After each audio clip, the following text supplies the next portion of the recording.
అందరికీ జై భీమ్. నేను Rajesh Mahasen. Welcome to Mahasen media.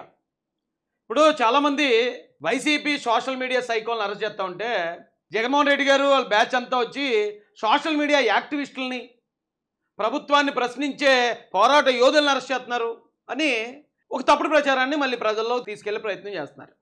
అయితే వాస్తవానికి సజ్జల భార్గవరెడ్డి ఆధ్వర్యంలో నడిచే సోషల్ మీడియా నెట్వర్క్ ఎలా ఉంటుందో తెలిస్తే మత్తులు ఎగిరిపోతాయి, ఫీజులు ఎగిరిపోతాయి. ఒకరికి వాళ్ళు చేసేది సోషల్ మీడియా యాక్టివిటీ కాదు, వాళ్ళు కాంట్రాక్ట్ కిల్లర్స్ అనే విషయం ప్రజలకి అర్థమవుద్దండి. అది అర్థం అవ్వాలంటే చాలా లోతుల్లోకి వెళ్ళి అర్థం చేసుకునే ప్రయత్నం చేయాలి.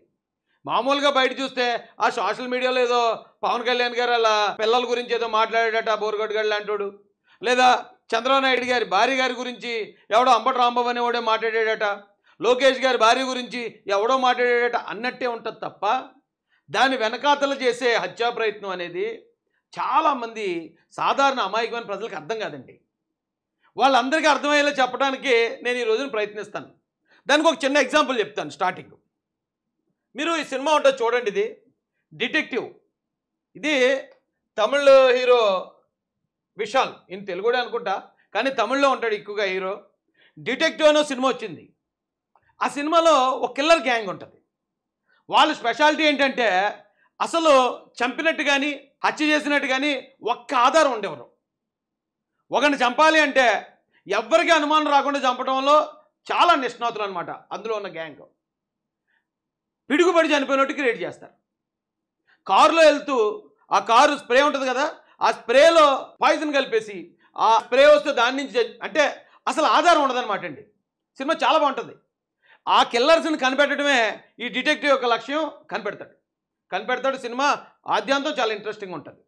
సేమ్ సజ్జల భార్గవరెడ్డి ఆధ్వర్యంలో నడిచిన ఆ ఐపాక్ టీం ఏదైతే ఉందో అలాంటి కిల్లర్ గ్యాంగ్ అది.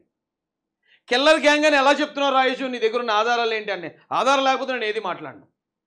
వాళ్ళు 100% చేసిన హత్యా ప్రయత్నాలు. చంద్రబాబు నాయుడు గారిని చంపాలని చూశారు, లోకేష్ గారిని చంపాలని చూశారు, పవన్ కళ్యాణ్ గారిని చంపాలని చూశారు, ఇంకా చాలామందిని చంపాలని చూశారు. ఒక ఇద్దరిని మాత్రం చంపేశారు. చాలామంది మీద హత్యా ప్రయత్నాలు అయితే జరిగాయి, కానీ వాళ్ళ గుండె గట్టిది కాబట్టి తట్టుకుని నిలబడ్డారు. తట్టుకోలేని వాళ్ళు ఒక ఇద్దరు వీళ్ళ ట్రాప్లో పడి చనిపోయారు. వాళ్ళు ఎవరు మాట్లాడుకున్నారండి?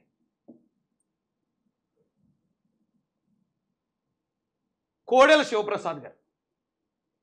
ఎప్పుడన్నా మనం అనుకున్నామండి కోడెల శివప్రసాద్ గారు ఆయన ఆత్మహత్య చేసుకుంటాడని ఎప్పుడన్నా అనుకున్నామా? ఎంత పవర్ఫుల్ లీడర్ అయినా పల్నాడు ప్రాంతానికి. అలాంటి ఒక వ్యక్తి ఆయన అసెంబ్లీలో స్పీకర్ స్థానంలో కూర్చుని జగన్మోహన్ రెడ్డిని ఎలా గడగడలాడించేవాడో పాత వీడియోలు అన్నీ చూసాం మనం. కావాలంటే మళ్ళీ ఇప్పుడు కొట్టి చూడండి. అలాంటి ఒక వ్యక్తి, అలాంటి పెద్ద ఆయన, అలాంటి ధైర్యవంతుడు ఆత్మహత్య చేసుకుని చనిపోయాడు. చూసే జనాలకి సూసైడ్ చేసుకుని చనిపోయాడు ఆయన అన్నట్టుంటుంది. కానీ ఆయన్ని సాక్ష్యం లేకుండా ఆయన్ని చంపేశారు అనే విషయం ఎంతమందికి తెలుసు? ఎప్పుడు చనిపోయాడు ఆయన?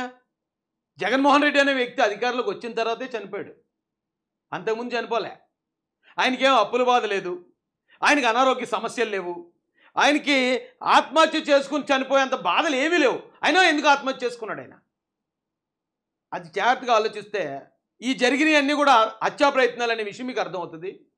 సజ్జల భార్గవరెడ్డి ఆధ్వర్యంలో నడిచిన టీం అంతా కూడా వాళ్ళందరూ కాంట్రాక్ట్ కిల్లర్స్ అనే విషయం మీకు అర్థమవుతుంది. గతంలో చంద్రబాబు నాయుడు గారు మాట్లాడిన మాటల్లో ముందు వెనక కట్ చేసి దళితులుగా ఎవరు మాత్రం పుట్టాలనుకుంటారు అని అన్నాడు ఆయన. దళితులు పుట్టుకుని కించపరిచాడు అని చెప్పి 2019 ఎలక్షన్లో విపరీతంగా వైరల్ చేశారు. వైరల్ చేయడంతో మాలాంటి వాళ్ళని కూడా, అప్పటికి సోషల్ మీడియా కొత్త, ఇలాంటివి ముందు వెనక కట్ చేస్తారు ఇలాగ వస్తాయని మాకు తెలియదు, చాలామందికి తెలియదు. అందుకని జగన్ గారి మాటలు విని జగన్ గారికి ఓటేసాం. ఎస్సీలు అందరూ గుద్దేశారు. 151 సీట్లు వచ్చాయి ఇప్పుడు అతను. ఇప్పుడు అలాంటిది ఒక పెద్ద కుట్రకు మళ్ళీ తెరలేపుతున్నాడు. సేమ్ అలాంటి స్ట్రాటజీ ఒకటి నడుస్తుంది. ఆ స్ట్రాటజీ ఏంటో కూడా మీకు చెప్తాను. ఈయన ఒక 100 కోట్లు అక్రమాలు చేశాడు అని తప్పుడు కేసు పెట్టచ్చు జగన్ గారు అనుకుంటే, లేదా ఫలానా చోట 1000 కోట్లు కుంభకోణం చేశాడు అని తప్పుడు కేసు పెట్టచ్చు. ఎందుకంటే చంద్రబాబు నాయుడు గారి మీదే పెట్టాడు తప్పుడు కేసు. చంద్రబాబు నాయుడు గారి మీద లేని ఓ స్కిల్ స్కామ్ అని పెట్టి ఆయన మీద తప్పుడు కేసు పెట్టి అరెస్ట్ చేశారు కదా, అలాగే ఆయన్ని కూడా అరెస్ట్ చేయొచ్చు కదా. అలా అరెస్ట్ చేస్తే ఇంత పెద్ద నేరం ఏదో వేశారు, తప్పుడు కేసు వేశారని ఆయన ధైర్యంగా ఉంటాడు. అందుకని ఆయన మీద ఎలాంటి కేసులు వేశారు తెలుసండి? మీకు కొన్ని ఆధారాలు చూపిస్తున్నాను. కోడెల అసెంబ్లీ ఫర్నిచర్ వ్యవహారం కూడా అలానే ఉందని గుర్తు చేసుకోవాలి. ఈరోజు ఇది మొదటిసారి కాదు. అన్నా క్యాంటీన్లో పేదలకి పెట్టే అన్నం కూడా అమ్ముకునే పరిస్థితికి తీసుకువెళ్ళారు. అదేవిధంగా ఇంతకుముందు కోడెల గతంలో కూడా బియ్యం దొంగతనం చేసిన ఉదాంతం ఉంది. బియ్యం దొంగ అని ఈరోజు నర్సరావుపేట ప్రాంతంలో కూడా మేము పిలుస్తూ ఉంటాం. మరి అలాంటి వ్యక్తిని తీసుకొచ్చి స్పీకర్ కుర్చీలో పెట్టడం ఈరోజు పెద్ద తప్పని చెప్పి ఈరోజు భావిస్తూ ఉన్నాం.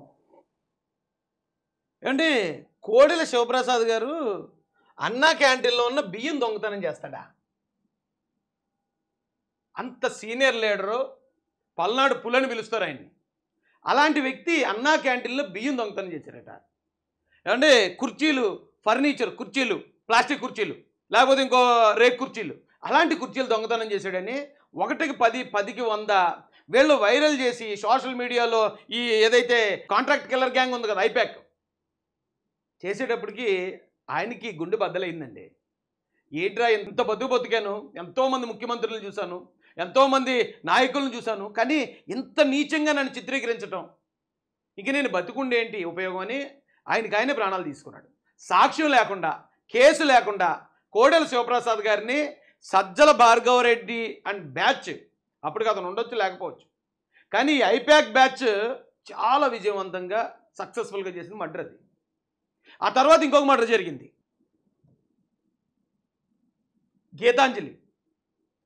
చాలా కామన్ అమ్మాయి, సాధారణమైన ఒక అమ్మాయి, కానీ సజ్జల భార్గవరెడ్డి టీంలో మెంబరు.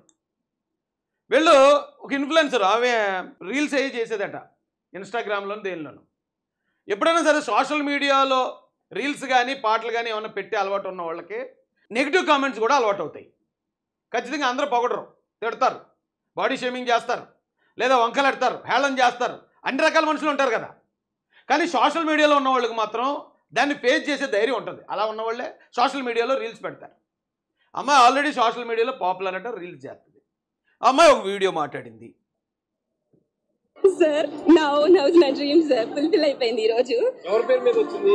నా పేరు మీదే సార్, గీతాంజలి. ఎస్, అందుకే నా ఓన్ హౌస్, నా డ్రీమ్ అని చెప్తున్నాను నేను క్లియర్ గా. I felt really so happy sir. నేను అసలు ఎక్స్పెక్ట్ చేయలేదు. ఎంత కట్టారు డబ్బులు మీరు? ఏం డబ్బులు కట్టలేదు సార్. నేను ఇంకా తీసుకున్నా, యాక్చువల్ గా అమ్మఒడి తీసుకున్నాను, మా మామగారికి పింఛన్ తీసుకున్నాను, మా అత్తగారికి చేయూత పథకం తీసుకున్నాను, ఇప్పుడు నా డ్రీమ్ హౌస్ తీసుకున్నాను. ఇప్పుడు నా 2 ఆడపిల్లలు ఉండుంటే జై జగన్ అని అరిచేవారు. అత్తిళ్ళలో ఉన్నప్పుడు ఎలాంటి ఇబ్బందులు పడ్డారు సార్? నేను ఇప్పుడు ఆల్రెడీ అత్తింట్లో ఉంటున్నాం. 7,500 మా రెంట్ కంపల్సరీ నెలకి కట్టాలి కదా, ఎవరు ఆగుతారు?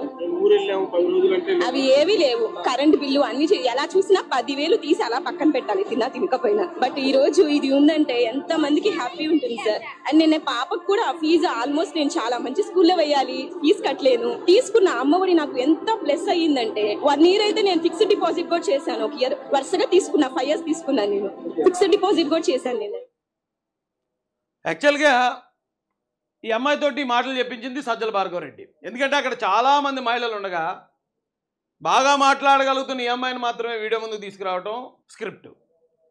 ఒక సాధారణ మహిళ కూడా ఇలా మాట్లాడుతుంది అనేది ఆ వీడియోని క్రియేట్ చేసి ప్రజలందరిలో కుదిలి జనాలందరినీ మోసం చేయాలనేది అది ఒక స్క్రిప్ట్.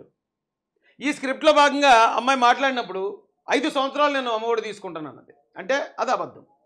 జగన్మోహన్ రెడ్డి గారు ఇచ్చిందే 4 సంవత్సరాలు. 5 సంవత్సరాలు తీసుకుని 1 సంవత్సరం ఫిక్స్డ్ డిపాజిట్ చేశాను అంటే ఇది కూడా స్క్రిప్ట్. వాస్తవానికి వాళ్ళ పిల్లలు 1వ తరగతి 2వ తరగతి పిల్లలు. 1వ తరగతి 2వ తరగతి చదువుతున్న 2 పిల్లలు ఉన్నప్పుడు ఎవరో ఒకరికి అమ్మఒడి వచ్చినప్పుడు అయితే 2 సంవత్సరాలే వస్తుంది. కానీ అమ్మాయి 5 సంవత్సరాలని అబద్ధం చెప్పింది. ఎప్పుడైతే తను అబద్ధం చెప్పిందో ఆటోమేటిక్గా నెగిటివ్ కామెంట్స్ వస్తాయి. నెగిటివ్ కామెంట్స్ వల్ల అమ్మాయి చనిపోయిందని వీళ్ళు చేసిన ప్రాపగండా అప్పుడు అసలు మామూలుగా చేయలేదండి. ప్రధాన కారణం ఇద్దరే, నారా లోకేష్ గారి ఫోటో, అజయ్ సజ్జా ఫోటో, అలాగే స్వాతిరెడ్డి గారి ఫోటో. వీళ్ళే చంపేశారని మొత్తం అన్ని ఛానల్స్లో చంపేశారని అయ్యో చిన్నపిల్లలు, 1వ తరగతి 2వ తరగతి పిల్లలు మొత్తం బదనాం చేసి పాడేశారు.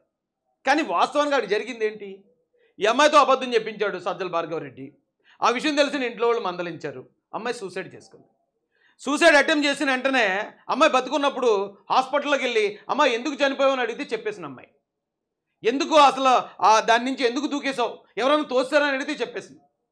అప్పుడు అసలు అమ్మాయి ట్రైన్ కింద పడినప్పుడు అసలు ఎవ్వరికి తెలియనివ్వలేదు సజ్జల భార్గవరెడ్డి.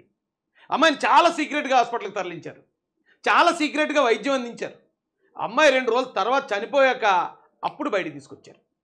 ఇంకా అప్పుడు అమ్మాయి వచ్చి చెప్పలేదుగా నిజమేంటనేది.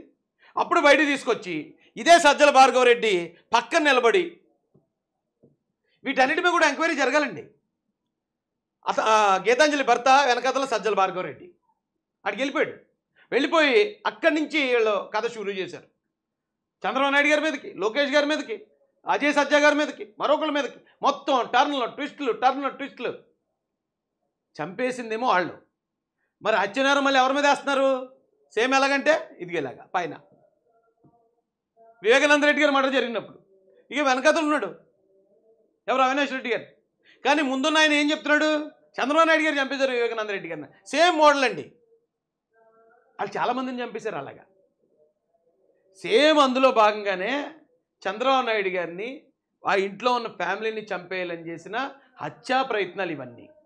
ఆ హత్యా ప్రయత్నాల్లో పాల్గొన్న ప్రతి ఒక్కరిని కూడా 307 కేసులో అరెస్ట్ చేయాలండి. మన వాళ్ళు ఏమనుకున్నారంటే సోషల్ మీడియా కేసు అన్నారు. సోషల్ మీడియా కేసు కాదు. చంద్రబాబు నాయుడు గారిని అసెంబ్లీలో అవమానించినప్పుడు ఆయన నిజంగా ఈ రాష్ట్రం కోసం బతుకున్నాడు కానీ లేదా అప్పుడు చనిపోవాలి ఆయన. అప్పుడు చనిపోలేదని దారిలో హత్యా ప్రయత్నాలు, తప్పుడు కేసులు, అరెస్టులు ఏవో చాలా చేశారండి బాబాళ్ళు. మొన్నటి వీడియోలోనే కిడ్స్ అరెస్ట్ చేసేస్తున్నారు, కిడ్స్ని 25 years కిడ్స్ని అన్నాడు జగన్మోహన్ రెడ్డి గారు. నాకు ఆయన మాట అన్నాక నాకు సినిమా గుర్తొచ్చిందండి. ఆ మధ్య మాస్టర్ అనే సినిమా వచ్చింది. Vijay Joseph, Vijay Sethupathi villain, Vijay Joseph గారేమో హీరో. అందులో విజయ్ సేతుపతి చేసే పని ఏంటంటే జువైనల్ అది ఉంటుంది కదండి, హోము అంటే చిన్నపిల్లలను పెట్టి జైలు. ఆ చిన్నపిల్లలను పెట్టి జైల్లో ఉన్న పిల్లలకి గంజాయి, బిర్యానీ, బీర్లు ఇవన్నీ అలవాటు చేసి వాళ్ళతో నేరాలు చేస్తూ ఉంటాడు. ఎందుకంటే పిల్లలకి శిక్ష తక్కువ, అందుకని వాళ్ళతో నేరాలు చేస్తూ ఉంటాడు. సేమ్ జగన్మోహన్ రెడ్డి గారు కూడా 25 సంవత్సరాలు దాటిన కుర్రోళ్ళతో రాజకీయంలో నారా చంద్రబాబు నాయుడు గారిని, లోకేష్ గారిని, పవన్ కళ్యాణ్ గారిని వాళ్ళ ఇళ్లలో ఉన్న వాళ్ళని తిట్టించి వాళ్ళందరినీ కేసులు ఇరికించి వాళ్ళ జీవితాలు నాశనం చేస్తారు కదండి. ఇప్పుడు అందరూ జైలుకి పోతున్నారు కదా. మొన్న అంబటి రాంబాబు ఇంట్లో ఇక నా దగ్గర ఉన్నాడు ఏం చేస్తారు చేయండి అని పెద్ద బిల్డప్ ఇచ్చాడు. గంట కట్ చేస్తే పోలీసులు వచ్చి ఈడ్చుకెళ్తున్నారు కుర్రోడిని. కానీ ఈడ్చుకెళ్లాల్సింది ఆ కుర్రోడిని మాత్రమే కాదు, అంబటి రాంబాబుని కూడా. అంబటి రాంబాబు ఏది చెప్తే అదే పోస్ట్ పెడతాడు. ఇక్కడ చెప్పినోడు, చంపమని చెప్పినోడు బాగానే ఉంటున్నాడు, చంపినోడు పని అయిపోతుంది.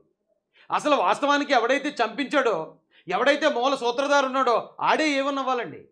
కానీ ఇక్కడ పరిస్థితి అలా లేదు. ఇప్పుడు ఎవరైతే పాపం ఈ ఐపాక్ టీంలో ఆ 8,000 కోసమో 10,000 కోసమో ఆ కుటుంబ పోషణ కోసం ఎలా పనిచేసిన కుర్రాళ్ళు ఉన్నారో, వేళ వాళ్ళు వచ్చిన పైనుంచి డేటా వస్తుందట, ఆ పోస్ట్ వస్తుంది, చంద్రబాబు నాయుడు గారు అలా భువనేశ్వర్ గారు ఏదో వస్తుంది, అది తీసి పోస్ట్ చేయడమే ఐడి పని.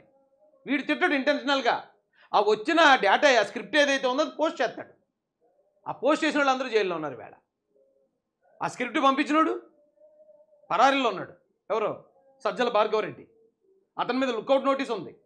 ఏ ఎయిర్పోర్ట్ నుంచి కూడా వెళ్ళలేడు అతను. ఒకవేళ దేశం వదిలి పారిపోవాలంటే సినిమాలో చూపించినట్టు పడవెక్కి సగం దూరం వెళ్ళి అక్కడి నుంచి షిప్ ఎక్కి షిప్లో లోపల దాక్కుని అలా పారిపోవాలి. అలాంటి నేరస్తులు, కరుడు కట్టిన నేరస్తులు అండి. వాళ్ళందరూ మార్చుకుంటే, వాళ్ళ బుద్ధులు మార్చుకుంటే బాగుండు, కానీ మారే పరిస్థితి ఏం కనిపించట్లేదు. కాబట్టి అలాంటి వాళ్ళకి ఖచ్చితంగా శిక్షణాలయానికి పంపించాల్సిందే. చెప్పాను కదండి నిన్న, సెంట్రల్ జైల్లో ఇది శిక్షాలయం కాదు శిక్షణాలయం అని ఉంటుంది. అలాంటి శిక్షణాలయంలో పెట్టి వీళ్ళందరికీ కూడా మంచి ప్రవర్తన నేర్పించాలండి. నేర్పించకపోతే ఈ రాష్ట్రాన్ని బతకనివ్వరాళ్ళు.